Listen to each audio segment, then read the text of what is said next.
Hello everyone, welcome to my channel. இன்னைக்கு நம்ம வீடியோவில் 8th ஸ்டாண்டர்ட் நியூ சிலபஸில் எக்ஸைஸ் 1.5ல கொஷின் நம்பர் 3லேருந்து 6 வரைக்கும் பார்க்க போகிறோம். இப்போ தேர்ட் சம் பார்த்தலாம். Show that 1944 is not a perfect cube. இப்போ இந்த கொஷினில் என்ன சொல்லியிருக்காங்கன்னா 1944 வந்து பர்ஃபெக்ட் கியூப் இல்லை அப்படின்னு சொல்லி ப்ரூவ் பண்ண சொல்லியிருக்காங்க. இப்போது இந்த பர்ஃபெக்ட் கியூபா இல்லையான்னு சொல்லி கண்டுபிடிக்கிறது, அதுக்கப்புறம் கியூப் ரூட் ஆஃப் ஏதாவது ஒரு நம்பர் கொடுத்து அதை கண்டுபிடிக்க சொன்னாங்கன்னா நம்ம ப்ரைம் ஃபேக்டரைசேஷன் மெத்தடில் தான் போடணும். இப்போ நம்ம இதோட ப்ரீவியஸ் எக்ஸைஸ் 1.4ல் பார்த்தீங்கன்னா ஸ்கொயர் ரூட் கண்டுபிடிக்கிறதுக்கு நமக்கு 2 மெத்தட் இருந்தது, லாங் டிவிஷன் மெத்தட் அப்புறம் ப்ரைம் ஃபேக்டரைசேஷன் மெத்தட். ஆனால் நமக்கு இந்த கியூபை பொறுத்த வரைக்கும் ஒரே ஒரு மெத்தட் தான் இருக்குது. அது என்னன்னு பார்த்தீங்கன்னா prime factorisation method. Okay, so இப்போ நம்ம என்ன பண்ணுறோன்னா இந்த 1944ஓட ஃபேக்டர்ஸ் வந்து கண்டுபிடிக்கிறோம் ப்ரைம் ஃபேக்டரைசேஷன் மெத்தடில். இப்போ இது வந்து 2 டேபிள் நம்ம எடுத்துக்கலாம். 2 டேபிள் எடுத்துட்டோன்னா இப்போ நம்ம 1ங்கிறது வந்து இந்த டேபிளை விட சின்ன நம்பர். ஸோ நம்ம நெக்ஸ்ட் நம்பரும் சேர்த்து எடுத்துக்கிறோம். அப்போ இது 19 ஆயிடுது. அப்போ 2 டேபிளில் வந்து நமக்கு 9 2s are 18 வரும். இங்கே 19 இருக்குது. சப்ராக்ட் பண்ணும்போது உங்களுக்கு 1 கிடைக்குது. இந்த 1 இங்கே எடுத்து எழுதிருங்க. இப்போ இது 14 ஆகிடுது. 7 2s are 14 கிடைக்கும். அதுக்கப்புறம் இங்கே 4 இருக்கா, ஸோ 2 2s are 4 நமக்கு வந்துடும். திரும்ப நான் 2 டேபிளே எடுக்கிறேன். 4 2s are 8 வரும், பேலன்ஸ் 1 கிடைக்கும். இது 17 ஆகிடுது. 8 2s are 16, பேலன்ஸ் வந்து 1 வரும். இது 12 ஆகிடுது. 6 2s are 12. இப்போ அடுத்து நம்ம 2 டேபிளே எடுத்துக்கலாம். 2 2s are 4, 4 2s are 8, 3 2s are 6. இப்போ அடுத்து பார்த்தீங்கன்னா நம்மளால் 2 டேபிள் எடுக்க முடியாது. இப்போ இதில் 3 டேபிள் எடுக்கலாமா அப்படின்னு நம்ம செக் பண்ண போகிறோம். அப்போ இந்த நம்பருக்கு வந்து 3ஆல் டிவிசிபிளா இல்லையா அப்படின்னு சொல்லி நம்ம எப்படி தெரிஞ்சுக்கலாம் அப்படின்னா, இங்கே இருக்கு இல்லையா டிஜிட்ஸ், இது எல்லாத்தையுமே ஆட் பண்ணி பார்க்கணும். இதோட சம் வந்துட்டு 3 டேபிளில் வரக்கூடிய நம்பராக இருந்ததுன்னா இந்த ஃபுல் நம்பரும் வந்து 3 டேபிளில் வரும் அப்படின்னு அர்த்தம். ஓகே, இப்போ பாருங்கள் 2 + 4 வந்து 6, 6 + 3 வந்து 9. 9ங்கிறது வந்து டிவிசிபிள் பை 3ஆ நம்ம செக் பண்ணுறோம். அதாவது 9 வந்து 3 டேபிளில் வருமா அப்படின்னு பார்த்தா எஸ், 9 3 டேபிளில் வரும். அப்படின்னா இந்த ஃபுல் நம்பருமே வந்து 3 டேபிளில் கிடைக்கும்னு அர்த்தம். ஓகே, ஸோ இப்போ நான் 3 டேபிள் எடுக்கும்போது 8 3s are 24 வரும்.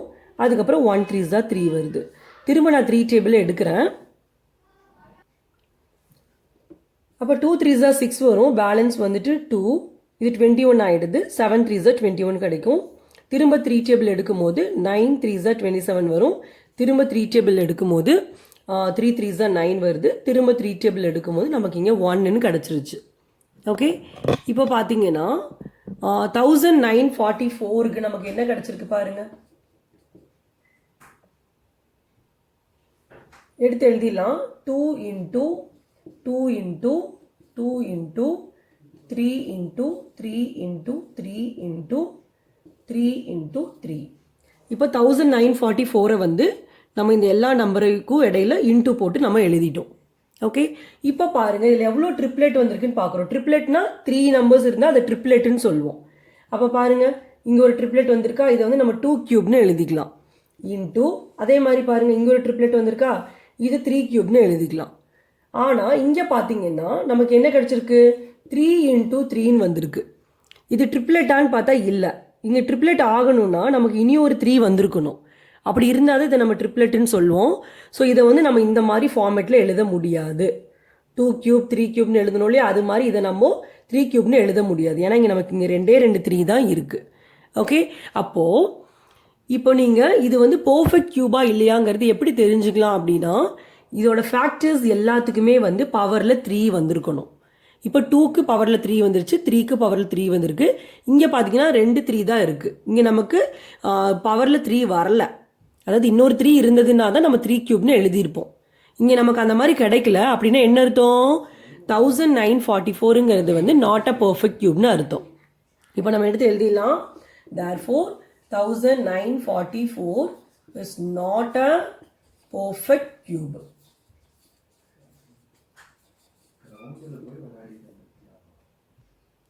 ஓகே, நெக்ஸ்ட் சம் பார்த்துடலாம். நெக்ஸ்ட் 4th சம் பார்த்துடலாம். Find the smallest number by which 10,985 should be divided so that the quotient is a perfect cube. இப்போ இந்த கொஷனில் என்ன சொல்லியிருக்காங்க அப்படின்னா, இந்த 10,985 வந்து எந்த ஸ்மாலஸ்ட் நம்பரால் டிவைட் பண்ணுற போது நமக்கு வந்து பர்ஃபெக்ட் கியூப் கிடைக்கும் அப்படின்னு கேட்குறாங்க. ஓகே, ஸோ நம்ம இப்போ என்ன பண்ண போகிறோன்னா இந்த 10,985ஓட ஃபேக்டர்ஸ் வந்து கண்டுபிடிக்க போகிறோம் ப்ரைம் ஃபேக்டரைசேஷன் மெத்தடில். 10,985 இது வந்து நமக்கு லாஸ்ட் நம்பர் 5 வரதுனால இது 5 டேபிளில் வரும். 5 டேபிளில் பார்த்தீங்கன்னா 2 5s are 10, பேலன்ஸ் இல்லை. அடுத்து இங்கே 9 இருக்குது. 1 5s are 5, பேலன்ஸ் வந்து 4 வரும். இது 48 ஆகிடுது. 9 5s are 45 வரும், பேலன்ஸ் வந்து 3. 7 5s are 35. ஓகே, இப்போ அடுத்து பார்த்தீங்கன்னா இந்த நம்பர் வந்து நமக்கு 13 டேபிளில் மட்டும்தான் வரும். ஓகே, அப்போ 13 டேபிளில் பார்த்தீங்கன்னா நமக்கு 169 டைம்ஸ் வந்து இந்த நம்பர் கிடைக்கும். இப்போ பாருங்கள், நான் டிவைட் பண்ணி காமிச்சிருக்கேன். 2197 வந்து 13ஆல் டிவைட் பண்ணும்போது நமக்கு 169 வருது. அதுதான் நான் இங்கே எழுதியிருக்கேன். இப்போ இந்த 169 வந்து திரும்ப 13 டேபிளில் தான் வரும். 13 டைம்ஸ் வந்து வரும். திரும்ப நம்ம 13 டேபிள் எடுக்கும் போது நமக்கு இங்கே 1 கிடச்சிருது. ஓகே, இப்போ பாருங்கள், இந்த 10,985 நம்ம எப்படி எழுதலான்னு பார்த்தீங்கன்னா 5 × 13 × 13 × 13 அப்படின்னு எழுதலாம். ஓகே, இப்போ இதில் வந்து ட்ரிப்ளெட் எங்கன்னு பார்த்தீங்கன்னா பாருங்கள், இது வந்து ட்ரிப்ளெட் கிடச்சிருக்கு. இதுக்கு பதிலாக நம்ம என்ன எழுதிக்கலாம், 13 கியூப்னு எழுதிக்கலாம். ஓகே, இந்த 3 13க்கு பதிலாக நம்ம 13 கியூப்னு எழுதிக்கலாம். அதுக்கப்புறம் எக்ஸ்ட்ராவாக நமக்கு என்ன வந்திருக்கு, ஒரு 5 கிடச்சிருக்கு. இப்போ இங்கே என்ன இருக்குது, 10,985 இருக்குது. இப்போது இந்த 10,985 வந்து பர்ஃபெக்ட் கியூப்னு நம்ம எப்போ சொல்வோம், இதோட ஃபேக்டர்ஸ் எல்லாத்துக்குமே வந்து பவரில் 3 இருக்கணும். ஓகே, இதோட ஃபேக்டர்ஸ் எல்லாத்துக்குமே பவரில் 3 இருந்ததுன்னா இது பர்ஃபெக்ட் கியூப் அப்படின்னு சொல்லுவோம். இப்போ பாருங்களேன், 13க்கு பவர் 3 இருக்குது. ஓகே, ஆனால் 5க்கு பாருங்கள், இங்கே பவர் இருக்கா, 3 இருக்கா, இல்லை. அப்போ இது பர்ஃபெக்ட் கியூப் கிடையாது. அப்போ இது பர்ஃபெக்ட் கியூபாக மாற்றணும்னா நம்ம எந்த நம்பரால் டிவைட் பண்ணணும் தான் இந்த கொஸ்டினில் கேட்டாங்க இல்லையா. அப்போ பாருங்கள், எந்த நம்பரால் டிவைட் பண்ணணும், இந்த 5 நீங்கள் டிவைட் பண்ணிட்டீங்கன்னா இது பர்ஃபெக்ட் கியூப் ஆயிருமா. இந்த 5 இங்கே டிவைட் பண்ணும்போது என்ன ஆகிடும், இந்த 5 கேன்சல் ஆகிடும். ஸோ நமக்கு வெறும் 13 கியூப் மட்டும் கிடைக்கும். புரியுதா. ஸோ இப்போ அடுத்த ஸ்டெப்பில் நான் என்ன பண்ண போகிறேன்னா, இந்த 985 வந்து 5ஆல் டிவைட் பண்ண போகிறேன். அப்போ இந்த சைடும் நீங்கள் வந்து 5ஆல் டிவைட் பண்ணணும். லெஃப்ட் சைடு ரைட் சைடு ரெண்டு சைட்லேயுமே நம்ம 5ஆல் டிவைட் பண்ணணும். அப்போது இந்த பக்கம் என்ன ஆகிடும், இந்த 5ம் இந்த 5ம் கேன்சல் ஆகிடும். அப்போ வெறும் நமக்கு 13 கியூப் மட்டும் கிடைக்கும். இங்கே வந்து நம்ம டிவைட் பண்ணுறோம். அப்படி டிவைட் பண்ணும்போது உங்களுக்கு 2197 வந்து கிடைக்கும். ஓகே, நார்மல் டிவிஷன் 10,985 நீங்கள் 5ஆல் டிவைட் பண்ணும்போது உங்களுக்கு 2197 வந்து கிடைக்கும். ஓகே, அப்போது இந்த 2197ங்கிறது ஒரு பர்ஃபெக்ட் கியூப். இந்த பர்ஃபெக்ட் கியூப் வந்து எப்படி கிடைச்சது நமக்கு, இந்த கொஸ்டினை வந்து 5ஆல் டிவைட் பண்ணுறப்ப தான் கிடைச்சது. ஓகே, அப்போ நம்மளோட ஆன்சர் என்னன்னு பார்த்தீங்கன்னா 5. அப்போ லாஸ்ட் லைனில் நம்ம எழுதிடலாம், therefore the required smallest number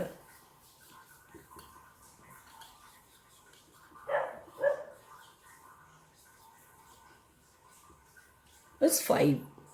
okay, next some பார்த்தலாம். நெக்ஸ்ட் 5th சம் பார்த்தலாம். Find the smallest number by which 200 should be multiplied to make it a perfect cube. இப்போ இந்த சம்மில் என்ன சொல்லியிருக்காங்க அப்படின்னா 200 வந்து எந்த ஸ்மாலஸ்ட் நம்பரால் மல்டிப்ளை பண்ணுற போது நமக்கு பர்ஃபெக்ட் கியூப் கிடைக்கும் அப்படின்னு கேட்குறாங்க. இதுக்கு ப்ரீவியஸ் சம் பார்த்தோன்னா எந்த நம்பரால் டிவைட் பண்ணுற போது பர்ஃபெக்ட் கியூப் கிடைக்கும் அப்படின்னு கேட்டாங்க. இதில் பார்த்தீங்கன்னா எந்த நம்பர் மல்டிப்ளை பண்ணால் பர்ஃபெக்ட் கியூப் கிடைக்கும் அப்படின்னு கேட்குறாங்க. ஓகே, ஸோ இங்கேயும் வந்து நம்ம ஃபேக்டர்ஸ் கண்டுபிடிக்க போகிறோம் ப்ரைம் ஃபேக்டரைசேஷன் மெத்தடில். இப்போ நான் 2 டேபிள் எடுக்கும்போது எனக்கு 100 கிடைக்குது. திரும்ப நம்ம 2 டேபிள் எடுக்கும்போது 50 கிடைக்கும். திரும்ப நான் 2 டேபிள் எடுக்கும்போது நமக்கு இங்கே 25 வருது. அடுத்து 5 டேபிள் எடுக்கும்போது நமக்கு 5 வருது. திரும்ப 5 டேபிள் எடுக்கும்போது நமக்கு இங்கே 1 கிடச்சிருச்சு. இப்போ இந்த 200 வந்து நம்ம எப்படி எழுத போகிறோம்னு பார்த்தீங்கன்னா 2 × 2 × 2 × 5 × 5. இப்போ பார்த்தீங்கன்னா இது வந்து ஒரு ட்ரிப்ளெட். இதுக்கு பதிலாக நம்ம 2 கியூப்னு எழுதிக்கலாம். இங்கே பார்த்தீங்கன்னா 2 5 தான் இருக்குது. அப்போ இங்கே இன்னொரு × 5 போட்டிருந்தோம்னா நம்ம இங்கே 5 கியூப்னு எழுதியிருப்போம், எழுதலாம். இப்போ நம்ம 5 கியூப்னு எழுத முடியாது, ஏன்னா இங்கே நமக்கு ஒரு இன்டூ 5 இல்லை. இப்போ இந்த கொஸ்டினில் என்ன கேட்டாங்க, எந்த ஸ்மாலஸ்ட் நம்பரை மல்டிப்ளை பண்ணால் இந்த கொடுத்துருக்க இந்த கொஸ்டின் வந்துட்டு பர்ஃபெக்ட் கியூப் ஆகும் அப்படின்னு அவங்க கேட்டாங்க இல்லையா.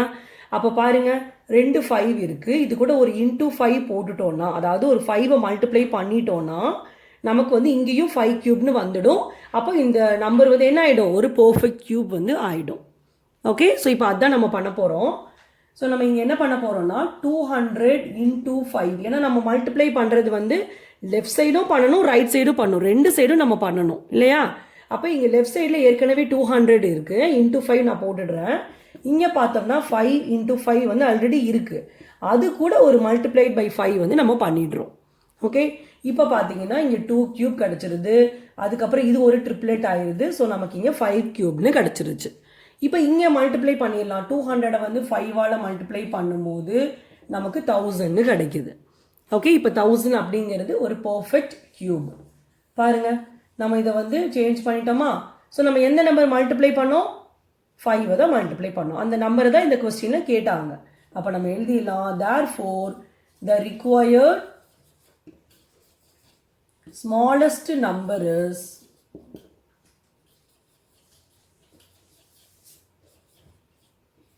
5. Okay, next sum பார்த்துடலாம். next 6th sum பாருங்க, find the cube root of 24 into 36 into 80 into 25. இப்போ இந்த கொடுத்துருக்க கொஸ்டினோட கியூப் ரூட் வந்து அவங்க கேட்குறாங்க. ஸோ நம்ம என்ன பண்ணுறோம் அப்படின்னா, இவங்க என்ன சொன்னாங்க, find the cube root of this number அப்படின்னாங்க. அப்போ கியூப் ரூட்டுங்கிறது நம்ம இப்படி தான் எழுதணும். ஸ்கொயர் ரூட்டுங்கிறது வந்து வெறும் ரூட் மட்டும் போடுவோம், பட் கியூப் ரூட் அப்படிங்கும்போது கண்டிப்பாக இங்கே வந்து நீங்கள் 3 எழுதணும். ஓகே, ஸோ இதை எப்படி ரீட் பண்ணணும், கியூப் ரூட் ஆஃப் கொடுத்துருக்க கொஸ்டின் வந்து நம்ம எழுதிக்கலாம், 24 இன்டூ 36 இன்டூ 80 இன்டூ 25. இப்போ இந்த எல்லா நம்பருக்குமே நம்ம ஃபேக்டர்ஸ் வந்து கண்டுபிடிக்க போகிறோம். இப்போ பாருங்க, ஃபர்ஸ்ட் நான் 24ஓட ஃபேக்டர்ஸ் கண்டுபிடிக்கிறேன். 2 டேபிள் எடுத்துக்கலாம், அப்போ நமக்கு 12 வரும். திரும்ப 2 டேபிள் எடுக்கும்போது 6 கிடைக்கும், திரும்ப 2 டேபிள் எடுக்கும்போது 3 வரும், அடுத்து 3 டேபிள் எடுக்கும்போது நமக்கு 1 கிடச்சிருச்சு.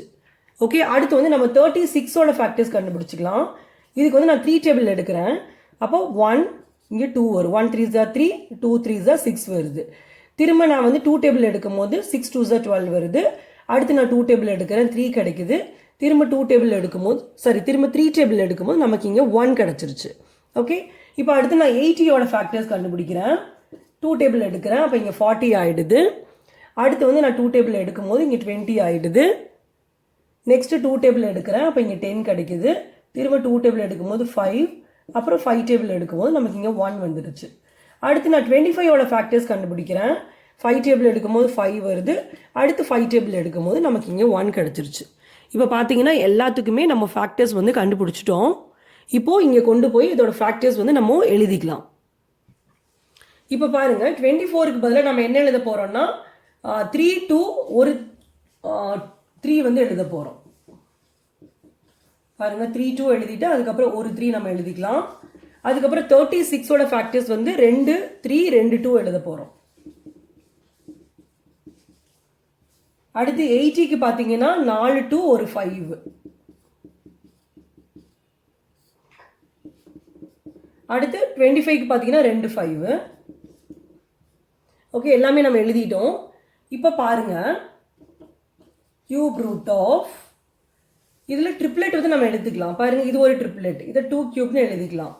அடுத்து பாருங்க, இது 2 3 இருக்கு, இங்கே ஒரு 3 இருக்கு, அப்போ மொத்தம் 3 3 ஆயிடுச்சா, அது ஒரு ட்ரிப்ளெட் தான். ஸோ 3 கியூப் நான் எழுதிட்டேன். அடுத்து பாருங்க, இங்கே 2 2 இருக்கு, இங்கே ஒரு 2 இருக்கு, அப்போ அது ஒரு ட்ரிப்ளெட் 2 கியூப்னு கிடச்சிருச்சு. அடுத்து பாருங்க இங்கே 3 2 இருக்கு, ஸோ அதுக்கு பதிலாக நான் 2 கியூப்னு எழுதிடுறேன். அதுக்கப்புறம் இங்கே பார்த்தீங்கன்னா 3 5 இருக்கு, இதுக்கு நான் 5 கியூப்னு எழுதிடுறேன். ஓகே, இப்போ பாருங்க, எல்லா நம்பருக்குமே நமக்கு பவர் வந்து 3ன்னு கிடச்சிருது. இப்போ இந்த கியூப் ரூட் வந்து நம்ம தனித்தனியாக இந்த நம்பருக்கு போட போகிறோம். Cube root of 2 cube, cube root of 3 cube, cube root of 2 cube, cube root of 2 cube, cube root of 5 cube. எல்லா நம்பருக்குமே தனித்தனியாக நீங்கள் போட்டிங்கன்னா இந்த கியூப் ரூட்டும் இங்கே இருக்கு இல்லையா பவர் 3 இதுவும் வந்து கேன்சல் ஆகிடும். ஸோ நம்ம தனித்தனியாக போட வேண்டாம். நம்ம மொத்தமாக என்ன பண்ணிக்கலாம், இந்த கியூப் ரூட்டையும் இங்கே இருக்க எல்லா 3ஐயும் வந்து கேன்சல் பண்ணிடுறோம். அதாவது பவர் 3ஐ கேன்சல் பண்ணிடுறோம். இப்போ என்ன பேலன்ஸ் இருக்குன்னு பார்த்தீங்கன்னா 2 இன்ட்டு 3 இன்ட்டு 2 இன்ட்டு 2 இன்ட்டு 5. இப்போ எல்லா நம்பரையும் மல்டிப்ளை பண்ணிட்டோம்னா நம்மளோட ஆன்சர் வந்து கிடச்சிருச்சு. இப்போ பாருங்க நம்ம மல்டிப்ளை பண்ணிடலாம். 2 3s are 6, 6 2s are 12, 12 into 2 வந்து 24, 24 into 5 மல்டிப்ளை பண்ணும்போது நமக்கு 120 வருது. அப்போ நம்மளோட ஆன்சர் என்னன்னு பார்த்தீங்கன்னா 120. ஓகே, இங்கே நமக்கு வெறும் நம்பர் மட்டும்தான் கிடைக்கும். ஏன்னா பாருங்க இந்த கியூப் ரூட்டும் இங்கே பவரில் இருக்க 3யும் கேன்சல் ஆகிடுச்சுன்னா வெறும் நம்பர் மட்டும்தான் நமக்கு இங்கே கிடைக்கும். இந்த நம்பர்ஸ் எல்லாத்தையும் மல்டிப்ளை பண்ணும்போது நமக்கு வந்து 120 வந்து ஆன்சராக கிடச்சிருச்சு. Okay, that's all. தேங்க்யூ.